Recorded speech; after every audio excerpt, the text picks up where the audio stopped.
মা কি রে? এই আমাকে 500 টাকা দাও তো। 500 টাকা দিব মানে? আহা মা, দরকার আছে, দাও না। কেন আমি তোকে টাকা দিব কেন?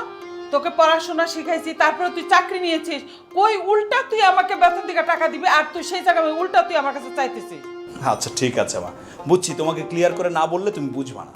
আচ্ছা মা, আমি যে চাকরিটা করছি কত টাকা স্যালারি পাই? 25,000 টাকা। এটা দিয়ে 15,000 টাকা বাসা ভাড়া দিই, আর থাকে কত? 10,000, তাই না? এই 10,000 টাকা দিয়ে বাজার সদাই করার পর হাতে কি কোনো টাকা থাকে বলো? তুই কি চাকরি করিস? হ্যাঁ, মাস শেষ হলে তোর কাছে টাকা থাকে না? আর সবুজকে দেখ, একই সাথে তো চাকরি করিস, ও তো কোনোদিন তার মার কাছ থেকে টাকা নিতে হয় না। মা, একসাথে চাকরি করলে সবাই যে এক সমান টাকা ইনকাম করবে তা তো কোনো কথা নেই, তাই না?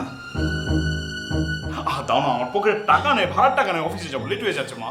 আচ্ছা ঠিক আছে, দিচ্ছি, দাঁড়া, অস্থির হইস না। তাড়াতাড়ি নিয়ে এসো, অফিস কিন্তু লেট হয়ে যাচ্ছে। নে এই টাকা। থ্যাংক ইউ মা। থ্যাংক ইউ তো দিলি, কিন্তু বাবারে এইভাবে আর কতদিন চলবি? হ্যাঁ, তোর বিয়ে করতে হবে না? খরচ আছে না সংসারে? হ্যাঁ মা, অল্প টাকায় যদি শান্তি পাওয়া যায়, বেশি টাকার দরকার আছে বলো? এই যে আমি ঘুমাতে যাই, ঘুমাতে যাওয়ার সাথে সাথে ঘুম চলে আসে। কেন আসে? কারণ আমার মাথায় টাকা পয়সা নিয়ে ঘুরে না। আর সততার একটা দাম আছে মা, এটাই শান্তি। আসি মা।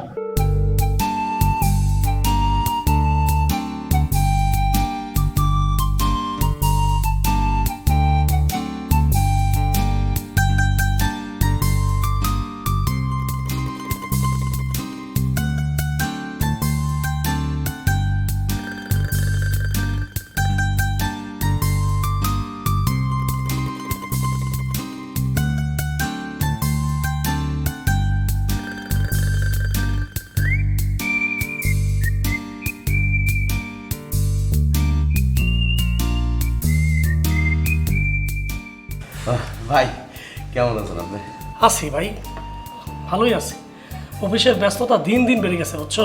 থাকবো একটু, আপনি তো এই অফিস তো আপনার মাধ্যমেই চলে ভাই। আরে না না না, এরকম কিছু না। তো কি বিষয় বলো? ভাই ওই যে আমরা একটা সমিতি করছিলাম না? কোনটা? আরে জনকল্যাণ সমিতি। ও হ্যাঁ হ্যাঁ, ওটার উদ্যোগে জমকালো একটা অনুষ্ঠান করতে যাচ্ছি, ওটা প্রধান অতিথি আপনি থাকবেন। কিবার করতে চাও?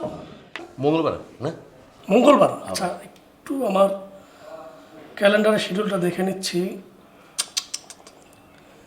পারতেছি না রিপন, মঙ্গলবার আমার রেডিসন হোটেলে একটা বড় প্রোগ্রাম আছে, বুঝছো? ওখানে আমাকে অ্যাটেন্ড করতেই হবে।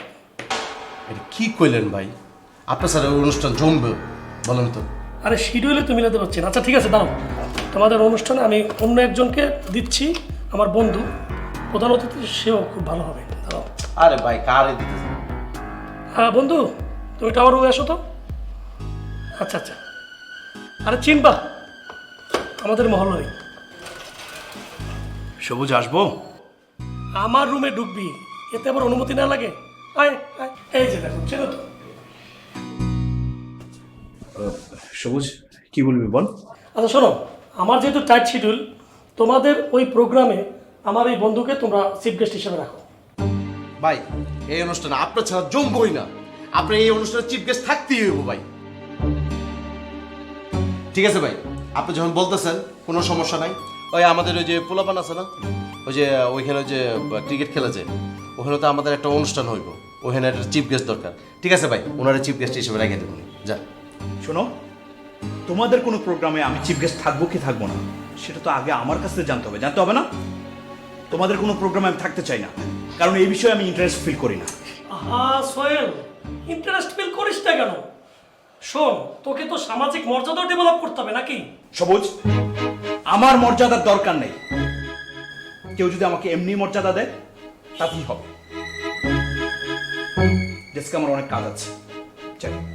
আহা বস না, চাকে চেয়ারও তো নেই, মানে রুমে কয়েকটা চেয়ারও বানাতে হবে, বুঝছো রিপন?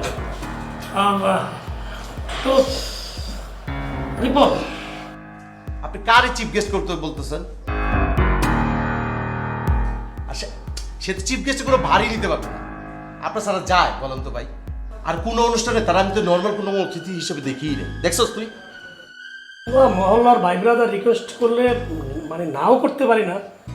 এখন এই রেডিসন হোটেলের প্রোগ্রামটা ক্যান্সেল করে তোমাদেরটা থাকতে হবে, কি আর করা। তবে রিপন, কত অনুষ্ঠানে কিন্তু আমি মাইন্ড করছি ছোট ভাই। কে ভাই? কি গাড়ি পাঠাইছো এটা আমাকে নেওয়ার জন্য?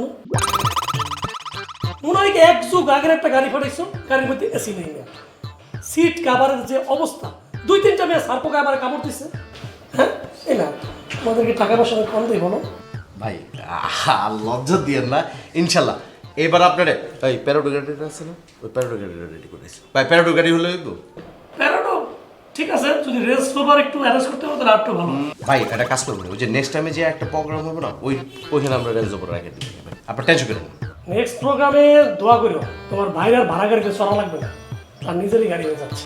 শোনো ভাই আমার দুই পাশে যে বিশেষ অতিথি রাখবা, এদের একটু চেহারা সুরত ভালো দেখে রেখো। কি সব রাখো না, দেখলেই মনে হয় দালাল দালাল লাগে না। যারা পলিটিক্যাল ভাবে একটু আগানো, এরকম 2-1 নেতাকে রাখো আমার দল। কিন্তু ভাই বুঝেনি তো, একটু খরচা মুরচা হয়, ওদের রাখতে হলে একটু খরচা মুরচা দরকার হয়। আহা ম্যানেজ করো। আরেকটা কথা আমি বলবো, মানে কারে দিয়া গত প্রোগ্রামে আমার ফুলের মেলাটা পড়াইছো, মনে হয় কি প্রতিদিন 3 বেলা গাঁজা খায়। এটা কি ভাই? শোনো রিপন, জি ভাই। টাকা পয়সা কিন্তু কোনো সাবজেক্ট না, স্ট্যান্ডার্ড 2টা মায়ে রাখবা, ওরা আমাকে ফুলের মেলা পড়াবে। ভাই অনুষ্ঠান একটু যদি মানে জমকালো অনুষ্ঠান করতে গেলে একটু তো টাকাও একটু বেশি লাগে, বুঝলি তো। এই বুঝছি, খালি টাকা টাকা করো না, অফিসে তো কথা বলো। ভাই আপনি টাকা দিয়ে আমাদের কি যে সুবিধা, আপনি হেরে রাখতে চাইছেন চিফ গেস্ট না? ও ভাই এটা অফিস মেয়ে। ঠিক আছে ভাই, ঠিক আছে। আচ্ছা ঠিক আছে, এখন যাও যাও, আমার অনেকগুলো।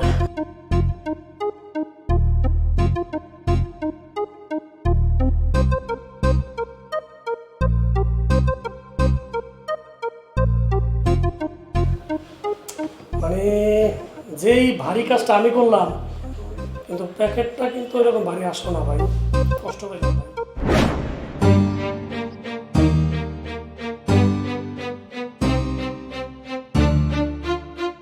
তোমরা কি শুরু করছো?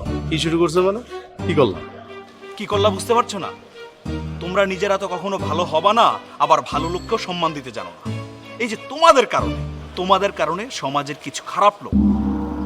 কিছু খারাপ লোকের দৌরাত্ম্য দিন দিন বেড়ে যাচ্ছে, বুঝছো? তোমরা অযোগ্য লোককে সম্মান দিচ্ছ, চেয়ারে এনে বসাচ্ছ, ফুলের মালা দিচ্ছ। এতে করে কি হচ্ছে জানো? এতে করে ওই খারাপ লোকটার টাকা ইনকামের প্রতি নেশা বেড়ে যাচ্ছে, কারণ তোমরা তাকে সম্মান দিচ্ছ। একবার কি তোমরা জিজ্ঞেস করছো এই টাকার উৎস কোথায়?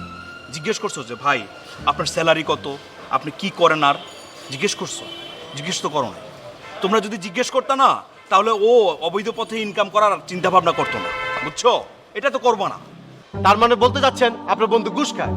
আরে ভাই ঘুষ খায় তো ট্যালেন্ট লাগে, ওটা আপনার ভিতর নাই, আপনার তো পুরাটা একটা বুকা, বুঝছেন? দেখো মন মেজাজ খারাপ করবো না কিন্তু। আরে মন মাইনাস খেয়াল করুন না, মানে ওদিন যে একটা ফাইল দিছিলাম আপনার সিগনেচার করছেন, আপনি সব দেখালেন না, এটা করা যাইবো না। আরে ভাই আপনি বন্ধুরে দিছি, হয়ে গেছে গা মিয়া। এই কেন করবো আমি এটা অবৈধ কাজ। তুমি কি চাচ্ছ আমি অবৈধ কাজটা করি? হ্যাঁ শোনো, তোমার কাছে আমার শিখতে হবে না কিভাবে অবৈধ পথে টাকা ইনকাম করতে হয়। ফালতু কথা বলবো না। ভাই একটা কথা কই শুনেন, আপনি যখন বুড়া হবেন না, আপনার হাত থাকবো খালি আর হাত থাকবো বড়া, ঠিক আছে? আর যখন ওই যে পোলাপান বলবো না বাবা টাকা দাও, যখন দিতে পারবেন না, তখন না ঠিক করে লাফতে পারবো। আসি ভাই, আসসালামু আলাইকুম। আশ্চর্য, এইভাবে একটা যুব সমাজ দিন দিন ধ্বংস হয়ে যাচ্ছে। এটা ঠিক না, এভাবে কি চলতে পারে?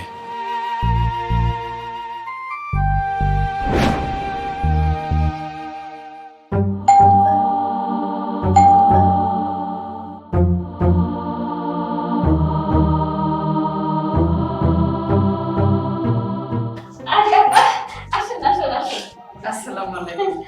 ভালো আছেন? ভালো আছি, বসেন, আসেন।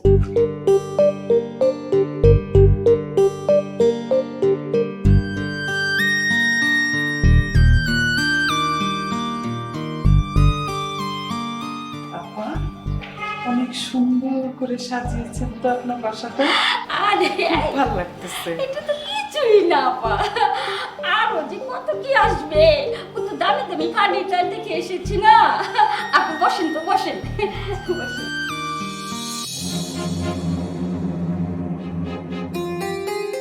আপা আপনার কি কোমরে ব্যথা? জি আপা, আমার কোমরের ব্যথা অনেক। আপা আপনারও তো কোমরে ব্যথা ছিল, আপনি কোন ডাক্তারের কাছে গেছিলেন একটু বলেন না। আপা আপনি চাইলে আমি সেই ডাক্তারের অ্যাড্রেসটা দিতে পারি, কিন্তু আপা চিকিৎসা খরচ কিন্তু মেলা ব্যয়বহুল। কত টাকা লাগতে পারে? এই ধরেন কি আমার চিকিৎসা বাবদ ওষুধপত্র সব মিলাইয়া আপা 40,000 টাকা।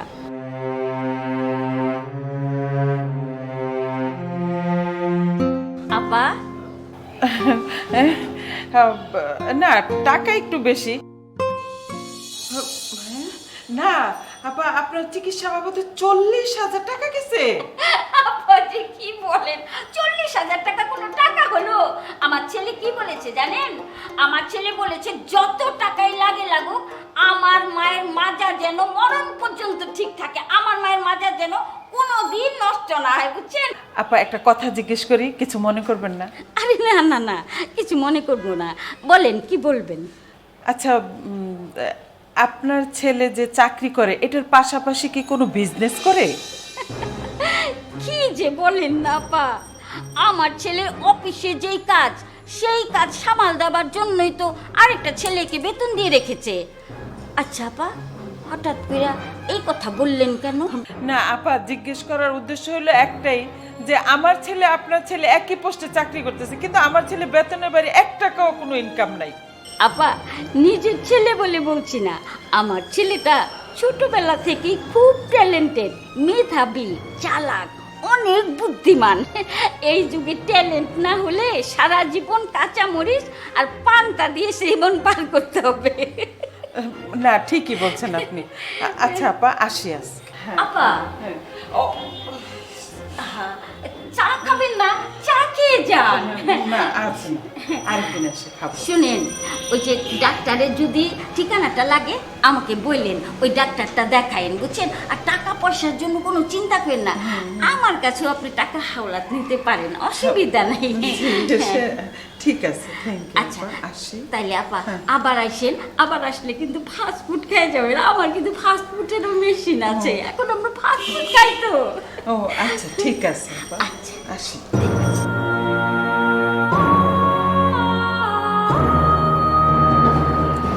মহিলা মনে হয় তার বলদ ছেলেটাকে নিয়ে শান্তিতে নাই।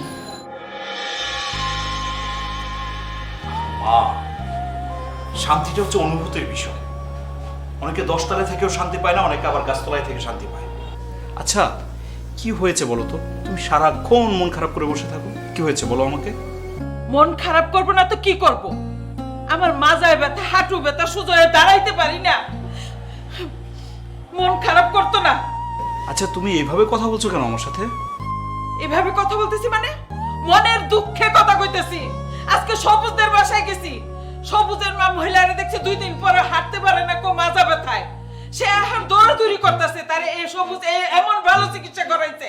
আচ্ছা মা, সমস্যা নেই তো, আমি তোমাকে চিকিৎসা করাবো। সবুজের মাকে যে ডাক্তার দেখিয়েছে আমিও সেই ডাক্তারের কাছে নিয়ে যাবো তোমাকে।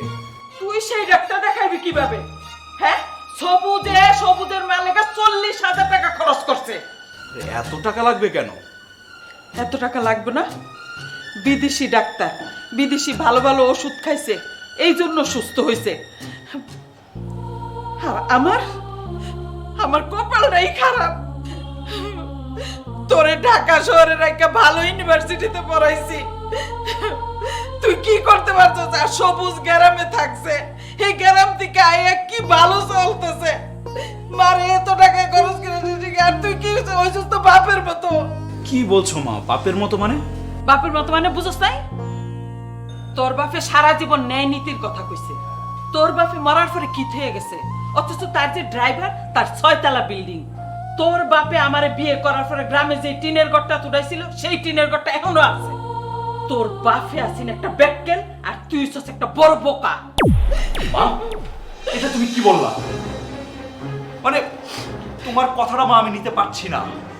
আমার বাবা একজন সৎ মানুষ ছিলেন, কোথায় তাকে নিয়ে তুমি গর্ব করবে তা না, তুমি তাকে ব্যাককল বলছো। মা, এটা ঠিক না মা। বাবারে কেন বলছি, অনেক কষ্ট থেকে তোর এই কথাটা বলছি। তুই বিয়ে কর, তারপরে তুই আমার দুঃখটা বুঝবি। সমাজের সাথে তোর তাল মিলিয়ে চলতে গেলে টাকার কোনো বিকল্প নাই। মা, মা তুমি কোন সমাজের কথা বলছো? যে সমাজে মানুষকে টাকার মাপকাঠিতে মাপা হয় সেই সমাজের কথা বলছো? যে সমাজ মানুষের গাড়ি বাড়ি চাকচিক্য দেখে মূল্যায়ন করে সেই সমাজের কথা বলছো মা? যে সমাজ একজন অসৎ মানুষের অবৈধ উপার্জনকে প্রশ্ন না করে বরং তাকে ট্যালেন্ট হিসেবে আখ্যা দেয় সেই সমাজের কথা বলছো মা? আমি ধিক্কার জানাই সেই সমাজকে, সেই সমাজের মানুষকে। মা, মা তোমার রোগটা হাঁটুতে বা কোমরে না মা, তোমার মনে। তুমি সবসময় সবুজের সাথে আমাকে তুলনা দাও, তুলনা দিয়ে দিয়ে অসুস্থ হও। মা, মা সবাই তো তার নীতি বিসর্জন দিতে পারে না, এই কথাটা কেন বুঝো না মা? মা তুমি নিজেও কষ্ট পাও, আমাকেও কষ্ট দাও কেন মা বলো তো? আমার বাবা তো এই শিক্ষা দেয়নি যে আমি অবৈধ পথে উপার্জন করবো।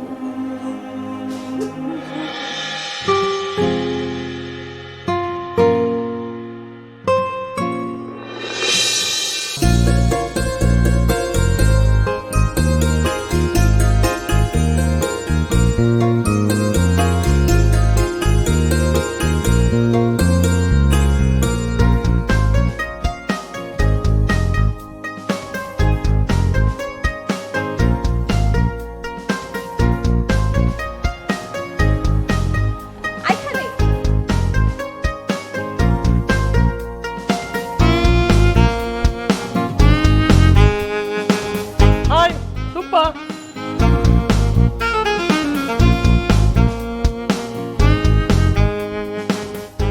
টুম্পা কেমন আছো? এই তো ভালো আছি সবুজ ভাই, আপনি? হ্যাঁ, আই এম ভেরি ফাইন। তুমি এই রিক্সায় করে যাবে? হ্যাঁ, আমি তো প্রত্যেকদিনই রিকশায় চড়ি। আরে এই রিক্সাটা কি তোমার সাথে যায় বলো? মানে তুমি একটা স্মার্ট মেয়ে আর কই একটা ভাঙাচুরা রিক্সা। ভেরি স্যাড টুম্পা, আমার খুবই খারাপ লাগলো মানে যে তুমি রিক্সা যাবা। বিষয়টা বুঝতে পারলাম না। আহা, বিষয়টা তো না বোঝার কিছু নাই, আমি সহজ করেই বলছি। মানে তুমি যে স্মার্ট, তুমি যে কিউট, তাতে এই রিক্সায় চললে সানের অবস্থা দেখছো? মানে তোমার এই ফেস, এই সুস্থ সুন্দর ফেসটা কি সুস্থ সুন্দর থাকবে বলো? নষ্ট হয়ে যাবে না? সে কারণে বলছি যে রিক্সায় তোমাকে একদম যাচ্ছে না। আমার কিন্তু কোনো সমস্যা হয় না, আমি প্রত্যেক দিনই রিকশায় চলাফেরা করি। আর প্লাস সবাই যে গাড়ি দিয়ে চলাফেরা করবে এমন তো কোনো কথা নেই। আমি সবারটা জানি না, তবে ভেরি সুন তুমি গাড়িতে চড়তেছো। সবুজ ভাই, আপনি তো পুরো জ্যোতিষীর মতো কথা বললেন। সবার ভাগ্যে কি আর সব কিছু থাকে? টুম্পা, ভাগ্য বলতে কিছু নাই, যারা অক্ষম তারা ভাগ্যের দোষ দেয়, বুঝছো? শোনো, সব হলো ট্যালেন্টের খেলা। তোমার দূরদর্শী চিন্তা ভাবনা থাকলে সবই সম্ভব, বুঝতে পারছো? আপনি কি বলতে চাচ্ছেন? আমি বলতে চাচ্ছি, তুমি তো জানো আমি আমার নিজের ফ্ল্যাটে থাকছি। গাড়িতে অলরেডি কিছু টাকা দিয়েছি, খুব রিসেন্টলি গাড়িটা চলে আসবে। আর গাড়িটা আসলেই তো একজন গাড়িতে চড়ার মানুষও লাগবে নাকি? আপনার আমাকে নিয়ে চিন্তা করতে হবে না। আপনি তো জানেন আমি আরেকজনকে পছন্দ করি। আমি জানি তুমি কাকে পছন্দ করো। তোমার পছন্দের লোক থাকার পরও তোমাকে আমি কেন বিয়ে করতে চাচ্ছি জানো? কারণ তুমি মেয়েটা ভালো। শোনো, প্রেম ভালোবাসা যার তার সাথে করা যায়, হ্যাঁ, কিন্তু বিয়েটা এটা একটা হিসাবের ব্যাপার। হাজব্যান্ডটাকে হতে হবে টাকাওয়ালা পয়সাওয়ালা, এটা মাথায় রাখো টুম্পা। জীবনটাকে মানে আবেগে ভাসালে হবে না। যখন তুমি সংসার জীবনে ঢুকবা তখন তুমি বুঝবা টাকার কত গুরুত্ব, বুঝতে পেরেছো?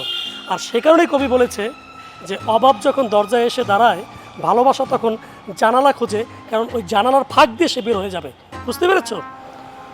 লুক বিফোর ইউ লিভ, ভাবিয়া করিও কাজ, করিয়া ভাবিও। ঠিক আছে টুম্পা? আমি আপনার জন্য অনেক দোয়া করি, আপনি অনেক বড় হন। সবুজ ভাই, আমি তাহলে আজকে যাই, আমার একটু কাজ আছে, পরে কথা হবে।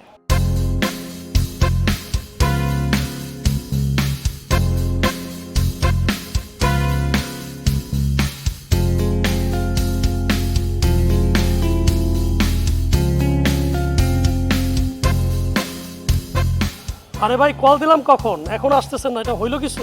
তাড়াতাড়ি আসেন ভাই। না, গাড়িটা না কেনা বন্ধু শান্তিই নেই। সবার মতো তুমিও তাকে ট্যালেন্ট বলছো। তো কি হয়েছে? ট্যালেন্টকে ট্যালেন্ট বলার সমস্যা কি? দেখো, তোমরা দুইজন সেম অফিসে জব করো, সেম পোস্টে। সে অলরেডি ফ্ল্যাট কিনে ফেলেছে, আজকে আমাকে বললো সে গাড়িও কিনবে।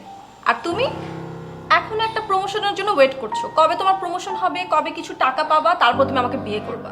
টুম্পা, টুম্পা তোমাকে বোঝানোর কিছু নেই, তুমি নিজেও তো জানো সবুজ কিভাবে আঙ্গুল ফুলে কলা গাছ হয়েছে, শোনো, ওরকম কলা গাছ হওয়ার ইচ্ছা আমার নেই। আঙ্গুর ফল টক, এটা সবাই জানে। আর তোমার এসব নেতিবাচক কথা না শুধুমাত্র বই পুস্তক আর ওই যে সভা মঞ্চ এইসবই ভালো লাগে, রিয়ালিটি অনেক ডিফারেন্ট। আশ্চর্য, তুমি একজন অসৎ মানুষের পক্ষে এই পরিমাণ কথা বলছো, আমি বুঝতে পারছি না। আসলে আসলে তোমাদের মতো লোকজনের বাহবার কারণেই এই সবুজের মতো লোকজন অসৎ পথে গিয়ে টাকা উপার্জনের চেষ্টা করে। হয়েছে, লেকচার থামাও, ঠিক আছে? তোমার সব লেকচার আমি এখানে শুনতে আসিনি। আর তুমি দেখো, সামান্য একটা জিনিস, তুমি জাস্ট তোমার কাপড় চোপড়ের দিকে তাকাও, শার্টটার কি অবস্থা। একটা ভালো কাপড় চোপড় পর্যন্ত তুমি পরতে পারো না, আর তুমি আসছো আমাকে ডেট করতে, বিয়ে করবে। টুম্পা, তোমার সাথে কথা বাড়াতে চাই না, ভালোই হয়েছে। বিয়ের আগে বুঝতে পারলাম তোমার মেন্টালিটিটা আসলে কেমন, তা না হলে তো বিয়ের পরে ডিভোর্স হয়ে যেত। একটা কথা বলি, শোনো, এ মানুষের সততাটাকে না ছোট করে দেখবে না, আর দুর্বলতাও ভাববে না। এখনো পৃথিবীতে সৎ মানুষ আছে বলে পৃথিবীটা টিকে আছে। শোনো, self controlling is the best control, mind it.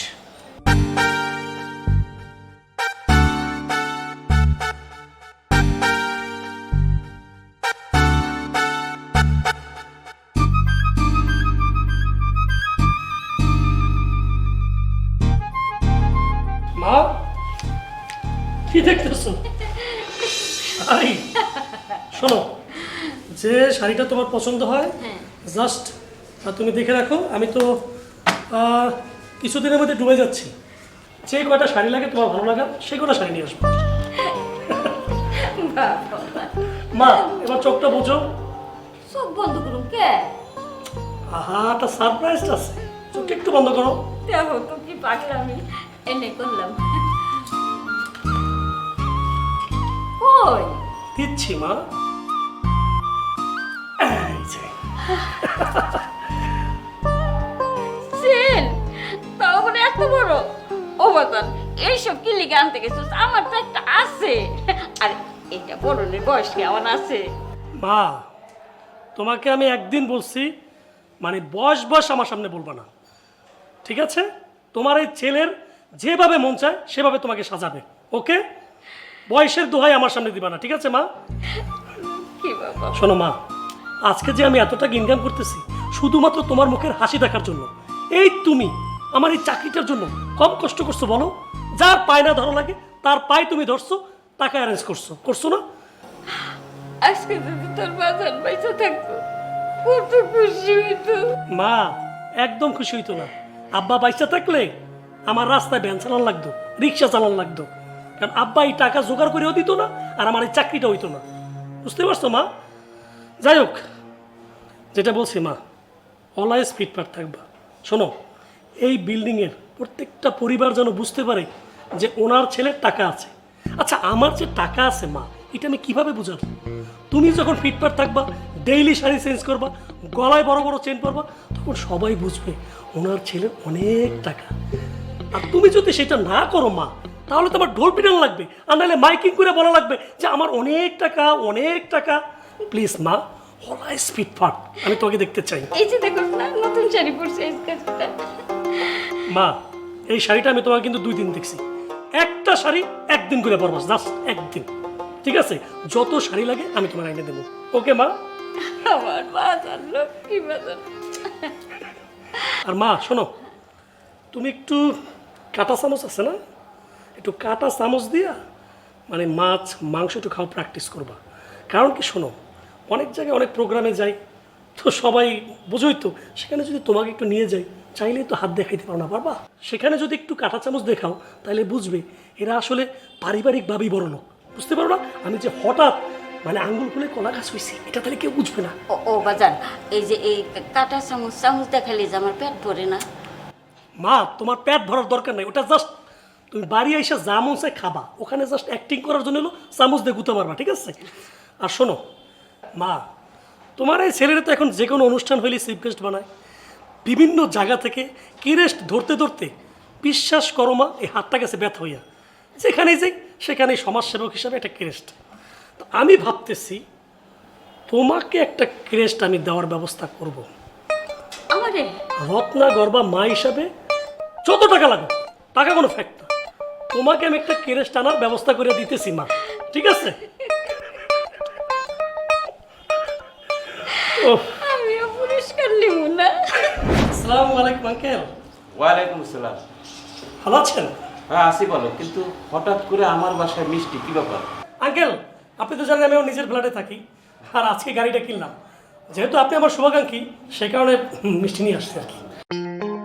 তুমি গাড়ি কিনে ফেলাইছো? হ্যাঁ, সব আপনাদের দোয়া। দিন দিন তোমার উন্নতি দেখে আমার তো খুবই ভালো লাগতেছে। তুমি একটা আসলে জিনিয়াস। দোয়া করবেন আঙ্কেল, চিন্তা ভাবনা আছে, এরপর আরেকটা ফ্ল্যাট আমি বুকিং দিয়ে ফেলবো। তা টুম্পাকে দেখছি না আঙ্কেল, টুম্পা কোথায়? টুম্পা আছে, ভিতরেই আছে। তো বলেন না, মিষ্টি নিয়ে আসলাম, ও একটু দিল, আপনি আমি একটু খেলাম আর কি। আচ্ছা ঠিক আছে, বসো। টুম্পা, একটা জিনিস অবাক লাগে। এই যে তোমার বন্ধু সবুজ, তারে তো দেখতেছি তো অনেক কিছু করে ফেলছে, গাড়ি বাড়ি এবং সব কিছু সে করছে, আর তুমি তো মেয়া এইরকমই রয়ে গেলা। কি ব্যাপার, আমি তো বুঝতেছি না তোমার বিষয়টা। আঙ্কেল, কোনটারে আপনি উন্নতি বলছেন? অবৈধ পথে ফ্ল্যাট কেনা, গাড়ি কেনা, এটা কি উন্নতি? আর আমরা যারা সৎভাবে বাঁচার চেষ্টা করছি, সৎভাবে থাকি, এটা কিছু না, না এটা ভাবা দিবেন না আপনারা? আচ্ছা সোহেল, তোমার কথাও ঠিক আছে, কিন্তু জীবনে বাঁচতে হলেও তো টাকা পয়সা দরকার আছে নাকি? জি আঙ্কেল, আমি বুঝতে পেরেছি যে টাকার প্রয়োজন আছে, তাই বলে অবৈধ পথে না। আপনাদের মতো কিছু লোকের কারণে আজকে এই অবস্থা। এই যে সবুজ আপনাকে মিষ্টি খাওয়ালো, একবার কি জিজ্ঞেস করছেন তাকে যে সবুজ, তুমি আর সোহেল তো একই পোস্টে চাকরি করো, সোহেল তো গাড়ি বাড়ি করতে পারে না, তুমি কিভাবে গাড়ি বাড়ি করলা, কিভাবে টাকা পয়সা ইনকাম করলা, তোমার স্যালারি কত, জিজ্ঞেস করছেন একবার? করেন তো নাই। আর আমিও বৈধ পথে ইনকাম করে ছোট্ট একটা বাসা নিয়ে থাকি, কেন থাকি, কেন আমার উন্নতি নাই, এটা আপনি জিজ্ঞেস করছেন আমাকে? আচ্ছা বাবা, ঠিক আছে, তোমার কথা সবই বুঝলাম, কিন্তু তারপরও তো সমাজে চলতে হলে টাকা পয়সা দরকার আছে নাকি? কিসের সমাজ আঙ্কেল? সমাজের দোহাই দিয়ে এসব কথা বলে চলবে? মানে আপনাদের মতো কিছু লোক খারাপ লোককে যেভাবে প্যাট্রোনাইজ করছেন, তাতে করে সমাজে তো ভালো মানুষ থাকবে না, হারাই যাবে। কিছুদিন পরে ভালো মানুষ খুঁজতে হলে ওই চিড়িয়াখানায় যেতে হবে আঙ্কেল।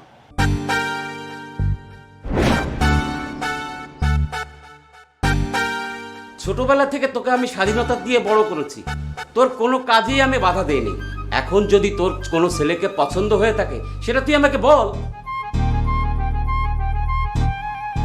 বাবা, তুমি তাকে চেনো? আচ্ছা, ছেলেটা কে? সোহেল।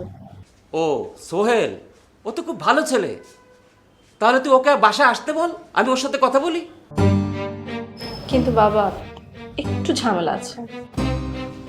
আমার না ওর সাথে অনেক ঝগড়া হয়েছে, তুমি যদি ওর সাথে কথা বলো খুব ভালো হয়। আচ্ছা ঠিক আছে, আমি ওর সাথে কথা বলছি। থ্যাংক ইউ সো মাচ বাবা। আসলে তোমার মতো বাবা পেয়ে আমি অনেক নিজেকে লাকি ফিল করি, তুমি অনেক ভালো। কেন, তুই কি ভেবেছিলি তোর রিলেশনের কথা শুনে আমি চিৎকার করে উঠবো? শোন, বাবা মায়ের সম্পর্কে হতে হয় বন্ধুর মতো। এই যে ধর, তুই সোহেলের সাথে সম্পর্ক করেছিস, সোহেল তো একটা উপযুক্ত ছেলে, তার সাথে তোর বিয়ে হলে তুই সুখী হবি। সো আমি কেন অমত করব? আর যদি আমি মনে করতাম সোহেল একজন অযোগ্য ছেলে, তাহলে আমি তোকে যে কোনো উপায়ে সেভ করতাম। বন্ধুর মতো না হলে কি এটা সম্ভব হতো বল? মোটেই না, ইউ আর দ্য বেস্ট। ওকে মা, তুই কোনো টেনশন করিস না, আমি আগামীকাল সোহেলের সাথে কথা বলবো, ঠিক আছে?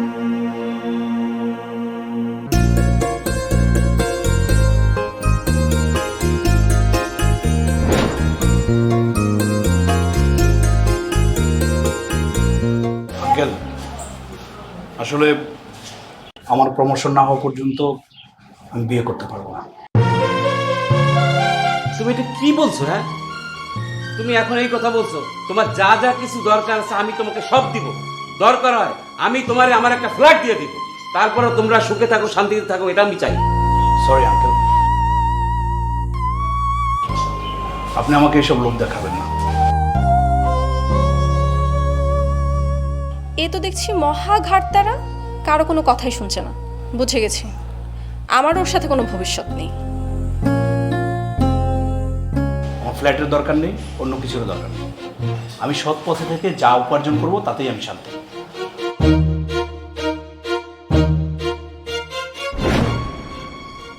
টুম্পা, তুমি একটু দেরিতে হলেও রিয়েলিটি বুঝতে পারছো, সে কারণে মেনি মেনি থ্যাঙ্কস।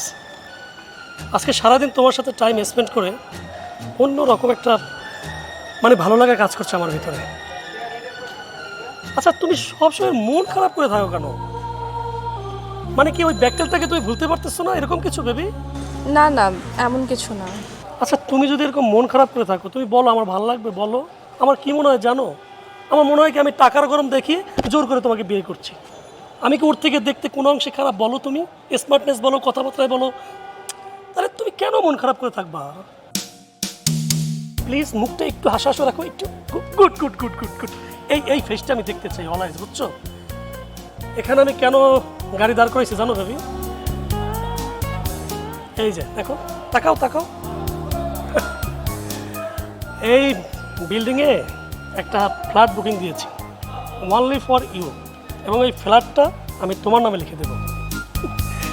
আর কী কালার পছন্দ তোমার? কিসের কালার? গাড়ি, তুমি যে কালার বলবে ওই কালারের গাড়ি তোমার বিয়ের আগে আমি তোমাকে গিফট করতে চাই। আমার কোনো গাড়ি দরকার নেই, আমি ঠিক আছি। মনোভাব চেঞ্জ করো, তুমি এখন সবুজের ওয়াইফ, ওকে? মানে নিজেকে একটু বিল্ড আপ করতে হবে কিন্তু বেবি, অলওয়েজ। আর শোনো, আমাদের ওই বিয়ের যে অর্নামেন্টস, ওরা আসবে, তোমার থেকে কী কী লাগবে ওদের বলে দেবা, ঠিক আছে? ওরা সেভাবে করে দিবে। আর ওই আমাদের ড্রেস আপের জন্য সেটা আমি একজন ডিজাইনারকে আসতে বলেছি, ও তোমার মাপটাপ নিয়ে যাবে, ওকে বেবি? কোথায় হাসি, কোথায়? তুমি সব সেরকম গোমরা মুখ করে থাকলে বলো আমার ভালো লাগে, বলো একটু হাসো না।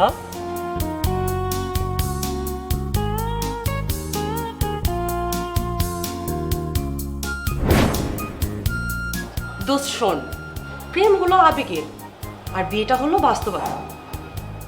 তুই যে আমার মতো ডিসিশন নিচ্ছিস এই যে টাকাওয়ালা ছেলে দেখি বিয়ে করার, এটা কিন্তু খুবই ভালো, আমি অ্যাপ্রিসিয়েট করি, ভেরি গুড। শোন, বিয়ের পরে তোকে কিন্তু অনেকেই বলবে যে বিয়ের আগে তো খুব স্মার্ট ড্যাশিং ছেলে খুঁজতা, এখন কেন ওই ভুড়িওয়ালা কালা ছেলে বিয়ে করছো। এগুলো কিন্তু একেবারেই তুই কানে নিবি না, একেবারেই নিবি না, কারণ টাকাই সব কিছু। হ্যালো। হ্যাঁ বাবু, কই তুমি? হ্যাঁ বাবু, হ্যাঁ হ্যাঁ, এই তো আমার বান্ধবীর সাথে না তোমার কথাই বলছিলাম। ও তাই, থ্যাংক ইউ ভেরি মাচ। আমি তো গাড়ি না নিচে দাঁড়িয়ে আছি। আমি চলে আসবো, একটু পরে চলে আসবো। ওকে, আমি গাড়ি নিয়ে অপেক্ষা করছি, তুমি আসো। আচ্ছা আচ্ছা, ঠিক আছে। দেখলি তো আমার হাজবেন্ডকে কেমনে বুঝাইলাম, ঠিক এইভাবে সবুজ ভাইয়ের সাথেও না যখন সংসার করবি ঠিক এইভাবে থাকবি, এইভাবে বুঝাবি, আর পাশাপাশি একটা বয়ফ্রেন্ড মেনটেন করবি, কোনো বিষয় না।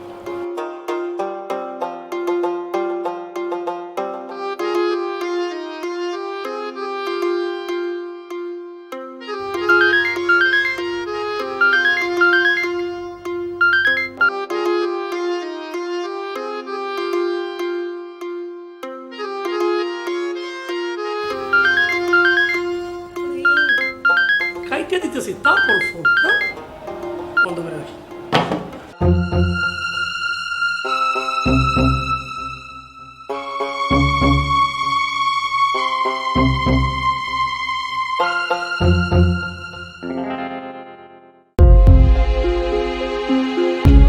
হ্যাঁ মা, টুম্পা। হ্যাঁ বলো মা। আসসালামু আলাইকুম আন্টি, আমি সবুজকে খুঁজছিলাম, ওকে ফোন দিয়েছি কিন্তু ফোন রিসিভ করলো না, ফোন কেটে দিয়ে অফ করে দিল। ও তাই, আচ্ছা দেখছি আমি, তুমি লাইনে থাকো।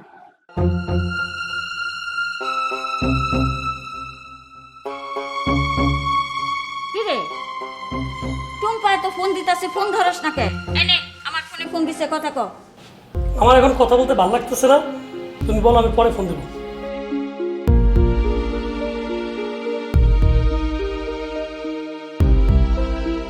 হ্যালো টুম্পা মা, ও তো একটু ব্যস্ত আছে, তুমি একটু পরে কথা কও। ঠিক আছে আন্টি, রাখি থাক। আসসালামু আলাইকুম। আচ্ছা ঠিক আছে।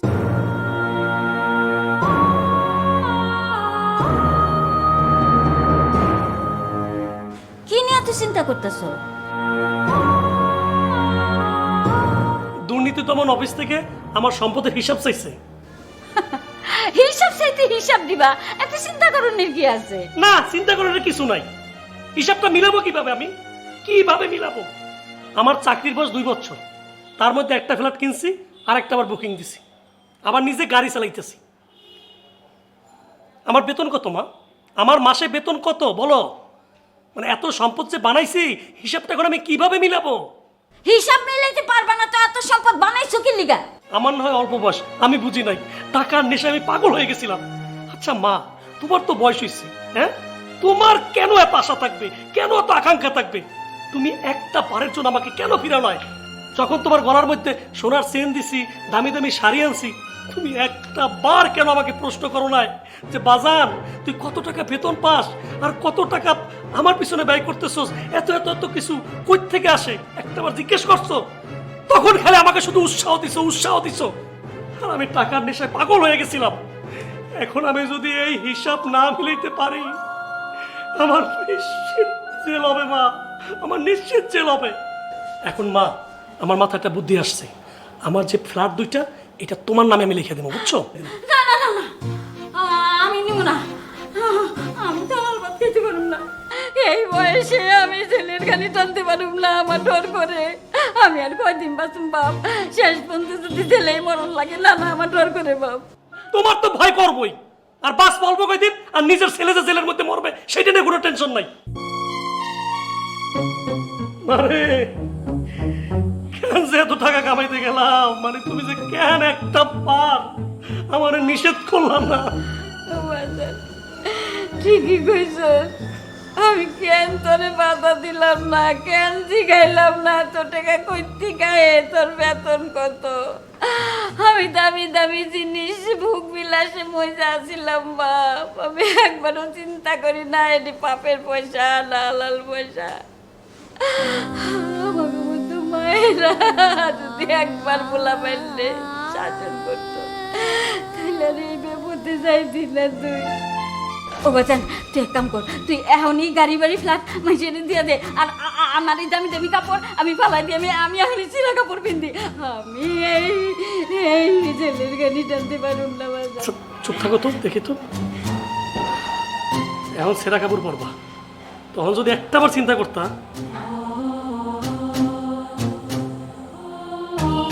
হ্যালো, জি আসসালামু আলাইকুম, লাবলু ভাই কেমন আছেন?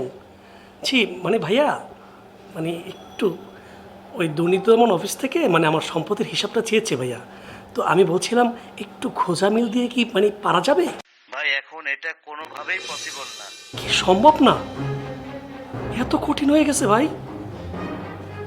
তারপর একটু চেষ্টা করেন ভাই, কতই তো আপনার উপকার করছি না বলেন ভাই, একটু ট্রাই করেন। না কি কইলো? এখন নাকি খুব কঠিন হয়ে গেছে মা।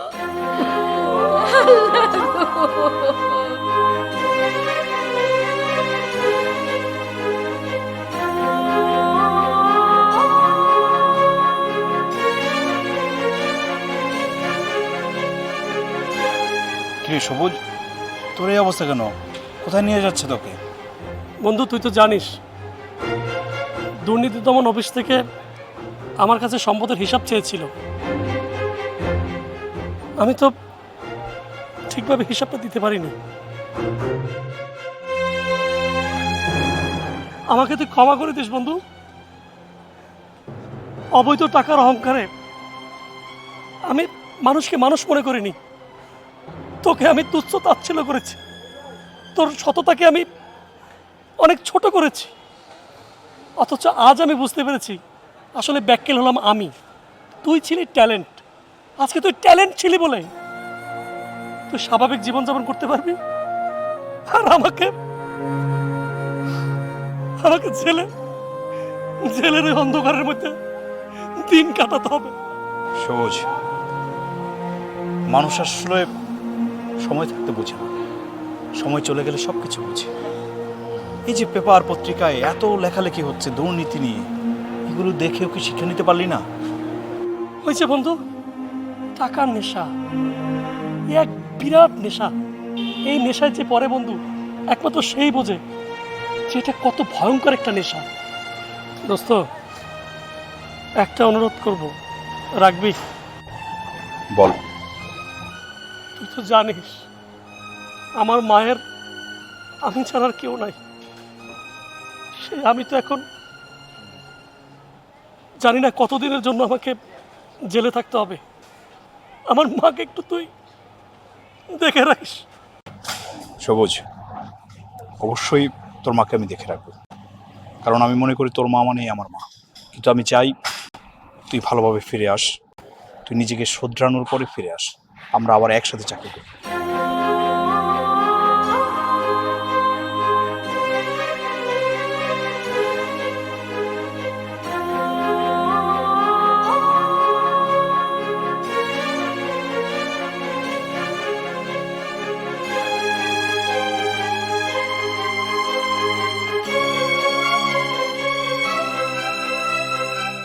মা, সবুজের এখন কি অবস্থা দেখলে তো? এই কথা বলে আর আমাকে লজ্জা দিস না বাবা। আসলে মা, অসৎ পথে থেকে না বেশি দিন টিকে থাকা যায় না, আর সৎ পথে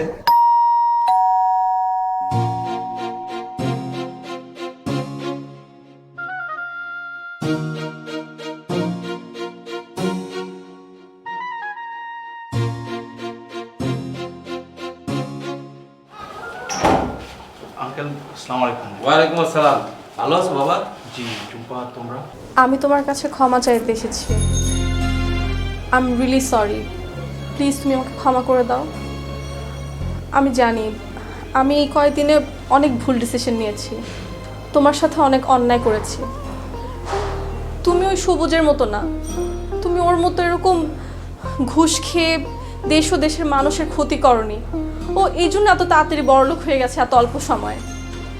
আমার বাবা তোমাকে ফ্ল্যাট পর্যন্ত দিতে চেয়েছে যেন তুমি আমাকে বিয়ে করো, কিন্তু তুমি এতটাই সৎ, নিজের সম্মান এত বেশি, তুমি সেগুলো অ্যাকসেপ্ট করোনি। আমি এখন বুঝতে পারছি তুমি কত বড় মনের মানুষ। আমি জানি আমি তোমার সাথে অনেক অন্যায় করেছি। তুমি আমাকে বিয়ে করো আর না করো, অ্যাকসেপ্ট করো আর না করো, কিন্তু প্লিজ তুমি আমাকে ক্ষমা করে দাও। আমার উপর রাগ করে থেকো না প্লিজ। টুম্পা, আমি তোমার সাথে রাগ করিনি। আমি জানতাম, হ্যাঁ আমি জানতাম একদিন তোমার ভুল ভাঙবে, কিন্তু এত তাড়াতাড়ি ভাঙবে আমি বুঝতে পারি। টুম্পা, তুমি আমাকে কি বলতে? বোকা বলতে, তাই না? কেন? কারণ আমি আর সবুজ একই পোস্টে চাকরি করতাম। সবুজ অনেক টাকার মালিক হয়েছে, আমি পারিনি, সে কারণেই তো। শোনো, আমি যদি চাইতাম না, আমি কিন্তু অনেক টাকার মালিক হতে পারতাম। কিভাবে? অবৈধ উপায়ে, কিন্তু সেটা আমি করিনি। আচ্ছা, আমি যদি অসৎ পথে ইনকাম করতাম, তুমি কি সমাজে মুখ দেখাতে পারতে? কি বলতে মানুষকে যে আমার হাজবেন্ড একজন ঘুষখোর? পারতে বলতে? আর মা, তুমি বলো, তুমি সমাজে কি পরিচয় দিতে যে তোমার সন্তান একজন ঘুষখোর? পারতে মা? মা, এই কথাটা আমি শুনতে পারতাম না, আমার কাছে কষ্ট লাগতো। টুম্পা, আমার বাবা সে শিক্ষা আমাকে দেয়নি।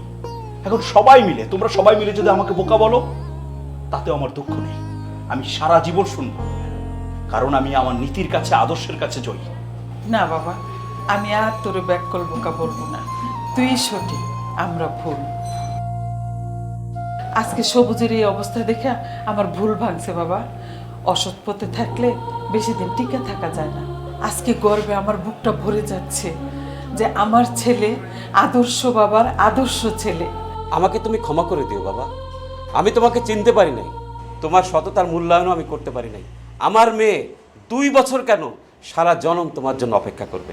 আঙ্কেল, আর অপেক্ষা করতে হবে না। এই যে আমার হাতে একটা খাম, এটার ভেতরে আমার প্রমোশনের একটা চিঠি। মাশাআল্লাহ, মাশাআল্লাহ, খুশি হইলাম। আসেন ভাই, আমরা ওদের বিয়ের দিন তারিখটা ঠিক করে ফেলি। চল চল চল।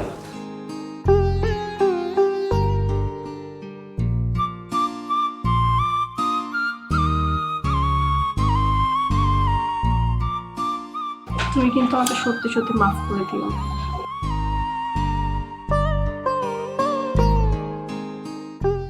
মাফ করে দিয়েছি।